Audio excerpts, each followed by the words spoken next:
Good evening, worshippers of Halloween. Admirers of the ghostly and the ghastly. Welcome to my chamber of horrors. And let me tell you a terrible tale of terror.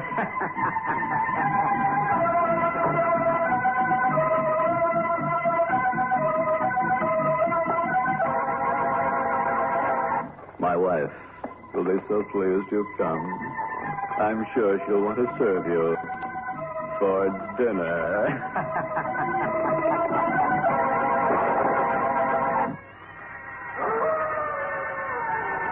Come over here by the coffin, won't you? But leave your coat on. I'm going to tell some chilling stories tonight. Bone-chilling on this Halloween. That's right. Bundle up tight. It would really be a pity if you caught a cold, because then you might leave here coughing. Or should I say, in a coffin.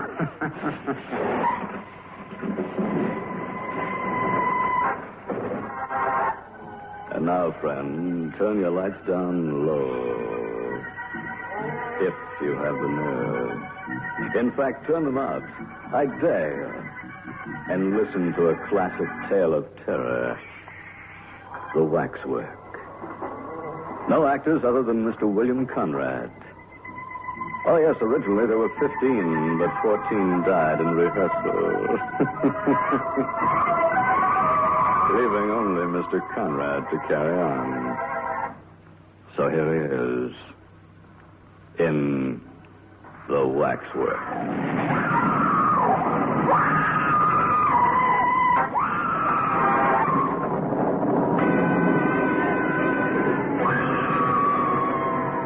While the uniformed attendants of Mariner's Waxworks were ushering the last stragglers through the great glass-paneled double doors, the manager sat in his office interviewing Raymond Hewson.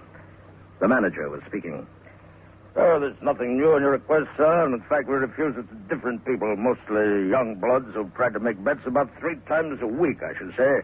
We have nothing to gain and something to lose by letting people spend the night in our murderer's den.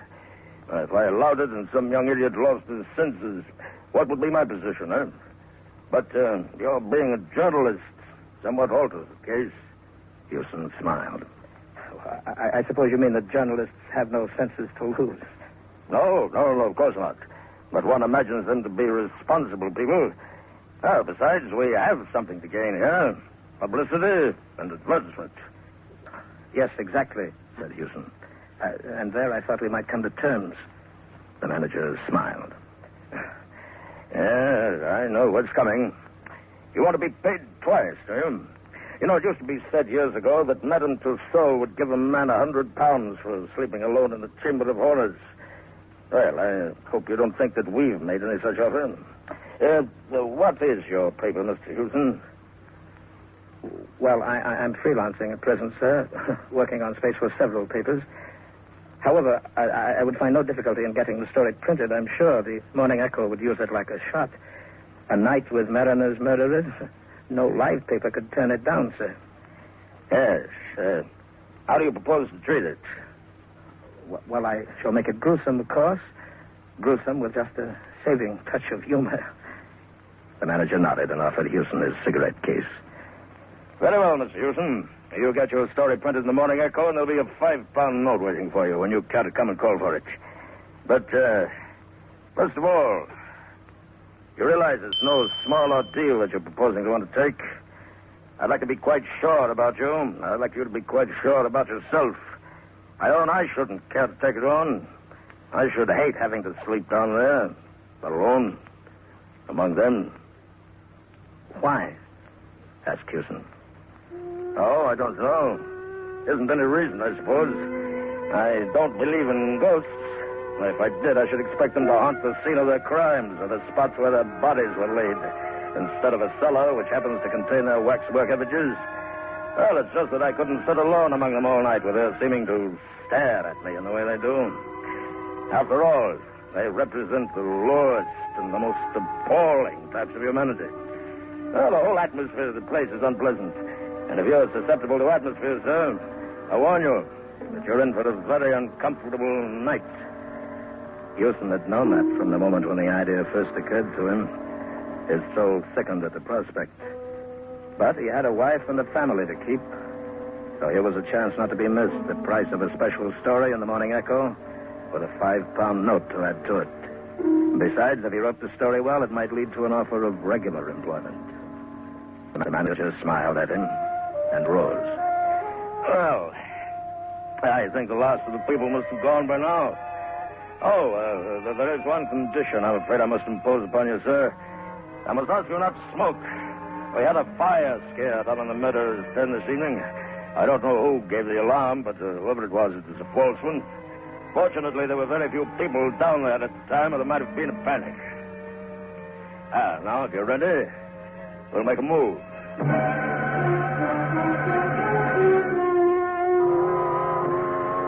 He led the way through an open barrier and down ill-lit stone stairs, which conveyed a sinister impression of giving access to a dungeon. In a passage at the bottom were a few preliminary horrors, such as relics of the Inquisition, a rack taken from a medieval castle, branding irons, thumb screws, and other mementos of man's cruelty to man. Beyond the passage was the murderer's den.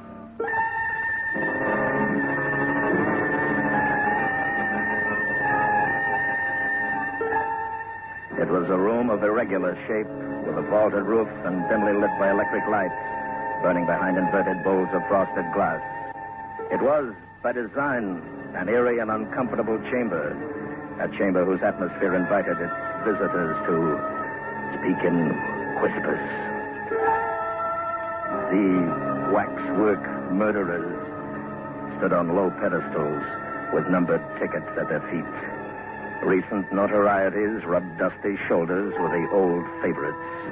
Fertel, the murderer of Weir, stood as if frozen in the act of making a shop window gesture to young Bywaters.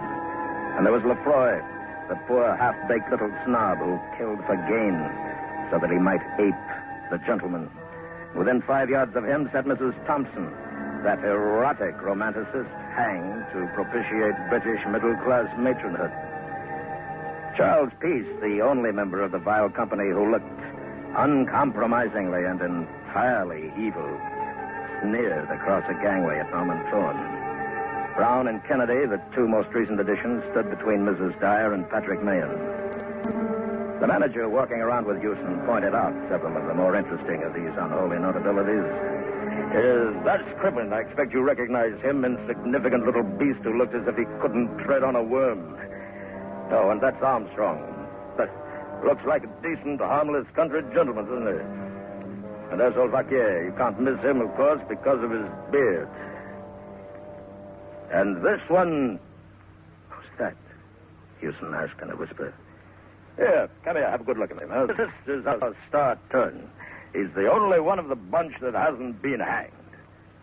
The figure which Houston had indicated was that of a small, slight man, not much more than 5 feet in height. It wore little waxed mustaches, large spectacles, and a caped coat. There was something so exaggeratedly French in its appearance that it reminded Houston of a stage caricature. He could not have said precisely why the mild-looking face seemed to him so repellent, but he'd already recoiled a step, and even in the manager's company it cost him an effort to look again. But who is he asked. That, said the manager, is Dr. Baudet. Houston shook his head doubtfully. I think I've heard the name, but I forget in connection with what. The manager smiled. You'd remember better if you were a Frenchman. You know, for some long while, that man was the terror of Paris. He carried on his work of healing by day and of throat-cutting by night. Why, he killed for the sheer devilish pleasure it gave him to kill, and always in the same way, with a razor. After his last crime, he left a clue behind him which set the police upon his track. Oh, but he was much too clever for them. When he realized that the coils were closing about him, he mysteriously disappeared. And ever since, the police of every civilized country have been looking for him. There's no doubt that he managed to make away with himself. And by some means which has prevented his body coming to light, one or two crimes of a similar nature have taken place since his disappearance, but he is believed almost for certain to be dead, and the experts believe these recrudescences to be the work of an imitator. It's queer, isn't it, Miss Houston? How every notorious murderer has imitators. Houston shuddered and fidgeted with his feet. I don't like him at all. What eyes he's got. Yes, this figure's a little masterpiece. You find the eyes bite into you, huh? Well, that's excellent realism, then, for Baudet practiced mesmerism and was supposed to mesmerize his victims before dispatching them. Indeed, had he not done so, it's impossible to see how so small a man could have done his ghastly work. There were never any signs of struggle. I thought I saw him move, said Houston with a catch in his voice. The manager smiled. You'll have more than one optical illusion before the night's out, I expect, sir. Well, I'm sorry I can't give you any more light because all the lights are on. For obvious reasons, we keep this place as gloomy as possible, eh? Well, Mr. Houston, good night.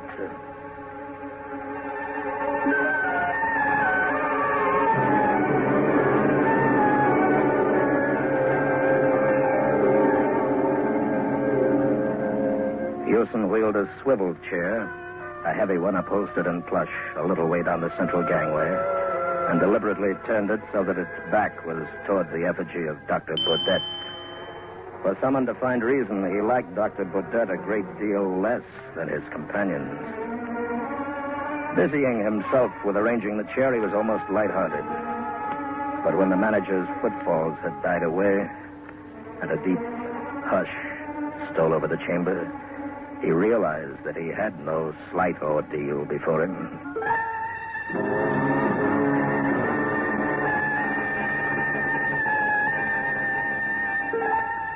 Among the many figures standing in stiff, unnatural poses, the effigy of the dreadful little doctor stood out with a queer prominence, perhaps because of a steady beam of light beat straight down upon it. Houston flinched before the parody of mildness which some fiendishly skilled craftsman had managed to convey in wax, met the eyes for one agonized second, and then turned again to face the other direction.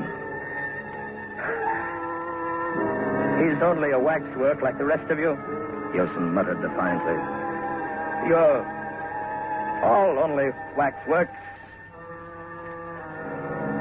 They were only waxworks, yes. But waxworks don't move. Oh, not that he had seen the least movement anywhere, but it struck him that in the moment or two while he'd looked behind him, there had been the least subtle change in the grouping of the figures in front. Crippen, for instance, seemed to have turned at least 1 degree to the left.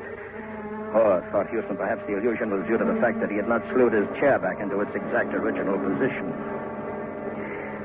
Oh, but there were Brown and Kennedy, too. Surely one of them had moved his hands. Houston held his breath for a moment and then drew his courage back to him as a man lifts a weight. He took a notebook from his pocket and wrote quickly, memo, deathly silence and unearthly stillness of figures, like being at bottom of sea. Hypnotic eyes, Dr. Baudet. Figures seem to move when not being watched. He closed the book suddenly over his fingers and looked around quickly and awfully over his right shoulder. He had neither seen nor heard a movement, but it was as if some sixth sense had made him aware of one. He looked straight into the vapid countenance of Lefroy, which smiled vacantly back as if to say, it wasn't I. No, of course it wasn't he, or any of them. It was his own nerves. Or was it? Then why all that silent unrest about him? A subtle something in the air which did not quite break the silence and happened, whichever way he looked, just beyond the boundaries of his vision. He swung round quickly to encounter the mild but baleful stare of Dr. Baudet. And then, without warning, he jerked his head back to stare straight at Crippen. He'd nearly caught Crippen that time. You'd better be careful, Crippen, and all the rest of you. If I do see one of you move, I'll smash you to pieces. Do you hear? He ought to go, he told himself. Already he'd experienced enough to write his story, or 10 stories for the matter of that. Well, then, why not go?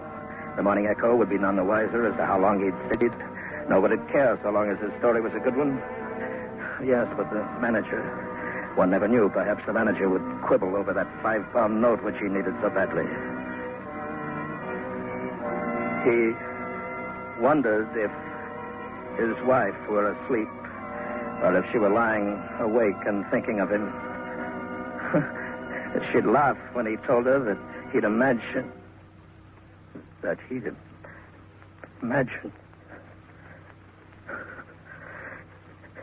This was a little too much. It was bad enough that the waxwork effigies of murderers should move when they weren't being watched, but it was intolerable that they should breathe. Somebody was breathing. Or was it his own breath which sounded to him as if it came from a distance? He sat rigid, listening,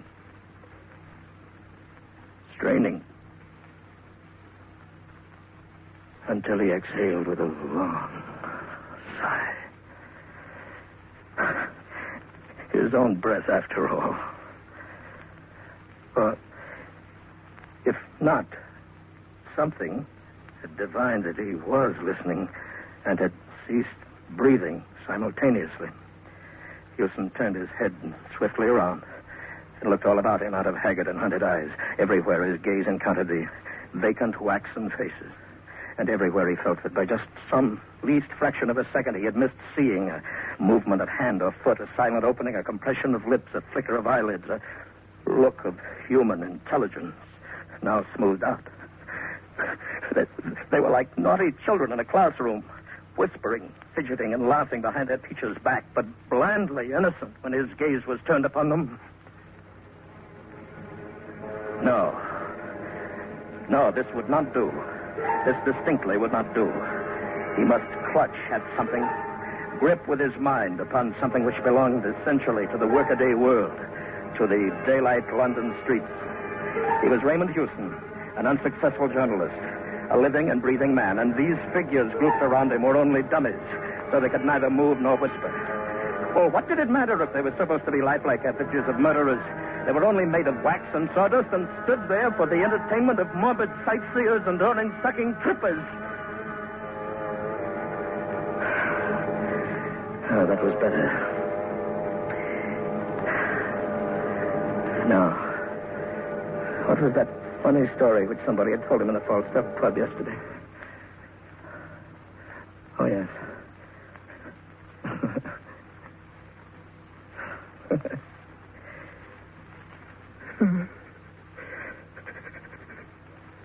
He recalled part of it, but not all. For the gaze of Dr. Baudet urged, challenged, and finally compelled him to turn.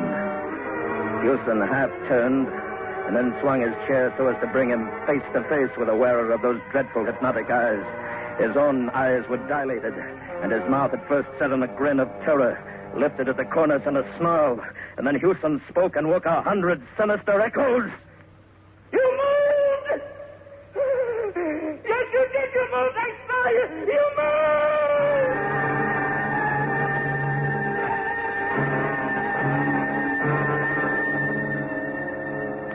Then he sat quite still, staring straight before him, like a man found frozen in the Arctic snows.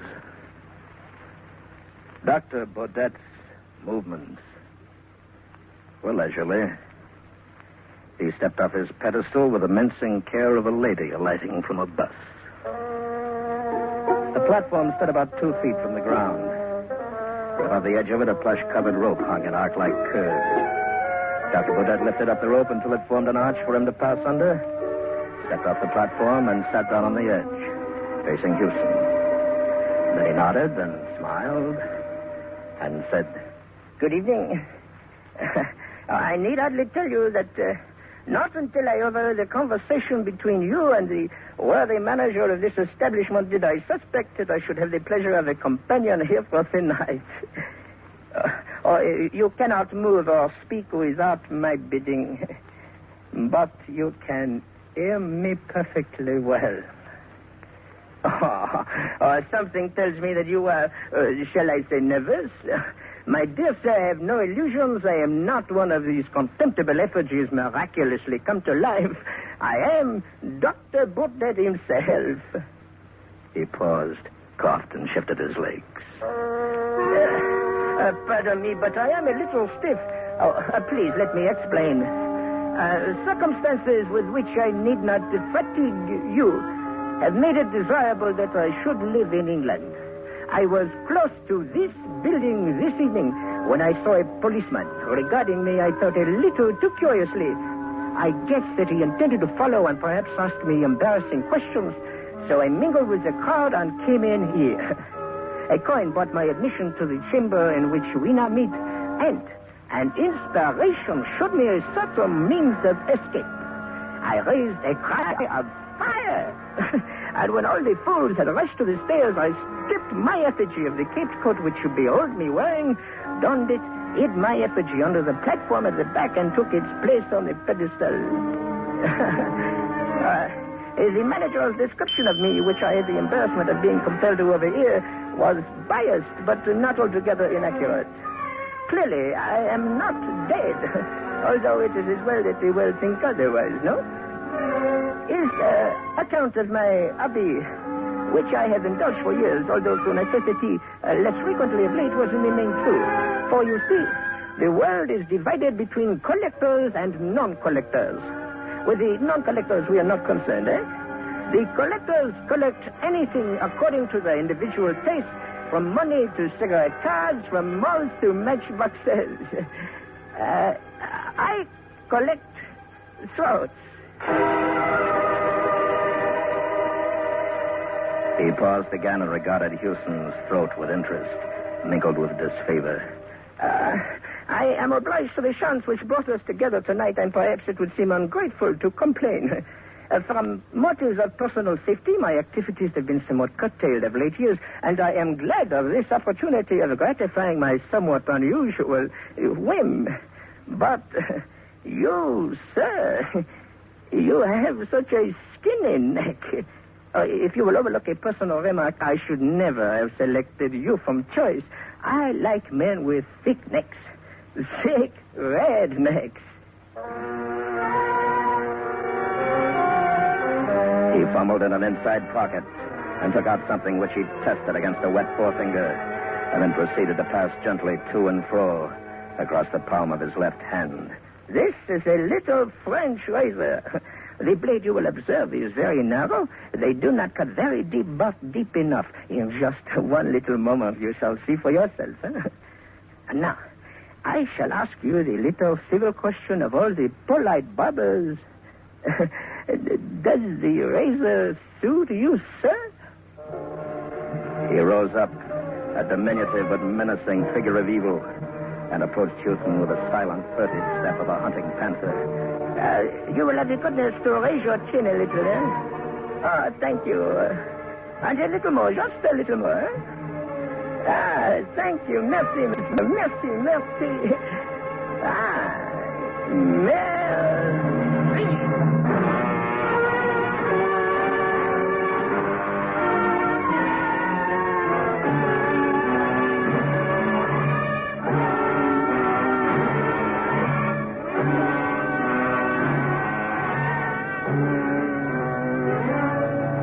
Over one end of the chamber was a thick skylight of frosted glass, which by day let in a few sickly and filtered rays from the floor above. After sunrise, these began to mingle with the subdued light from the electric bulbs. And this mingled illumination added a certain ghastliness to a scene which needed no additional touch of horror. The waxwork figures stood apathetically in their places, waiting to be admired or execrated by the crowds who would presently wander fearfully among them. In their midst, in the center gangway, Houston sat still, leaning far back in his swivel chair. His chin was up tilted as if he were waiting to receive attention from a barber. And although there was not a scratch upon his throat, nor anywhere upon his body, he was cold and dead. Dr. Baudet, on his pedestal, watched the dead man unemotionally. He did not move, nor was he capable of motion. But then, after all, he was only a waxwork.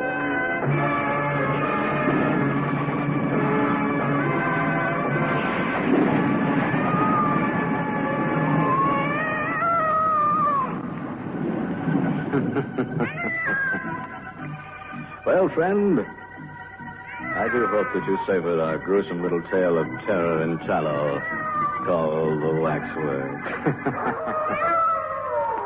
I just wonder if you had the nerve to listen with your lights turned off. If you did, it's time to turn them on again. Go ahead. Just don't sit there. Get up. Well, what do you know? Stone dead.